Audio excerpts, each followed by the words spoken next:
একসময় জঙ্গলে অনেক পশু ছিল। একদিন একটি গাধা ঘাস খাচ্ছিল। তখন সেখান থেকে যাচ্ছিল এক বাঘ।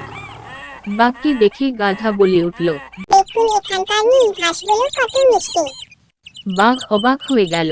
বাঘ বলল, কই নীল ঘাস, এ তো সবুজ ঘাস। গাধা আর বাঘের ভীষণ ঝামেলা শুরু হয়ে গেল। তখন দুজনেই ঠিক করল যে তারা সিংহের কাছে যাবে। দুজনে ঝগড়া করতে করতেই যাচ্ছিল। সিংহকে দেখে গাধা বলে উঠল, সিংহ মশাই আপনি বলুন, ঘাসের রং তো নীল, বাঘ তখন থেকে আমার সাথে তর্ক করছে। সিংহ বলল। গাধা তো ঠিক বলেছে, ঘাস তো নীল। গাধা আনন্দে মেতে বলল, সিংহ মশাই বাঘকে তাহলে শাস্তি দিন। অবশ্যই, বাঘ তুমি 1 বছর কোনো কথা বলবে না। গাধা আনন্দে ঘাস খেতে চলে গেল। প্রভু, আপনি তো জানেন ঘাস সবুজ, তাহলে কেন আমায় শাস্তি দিলেন? আমিও জানি ঘাস সবুজ, কিন্তু তুমি কি ভুলে গেছো তুমি কে?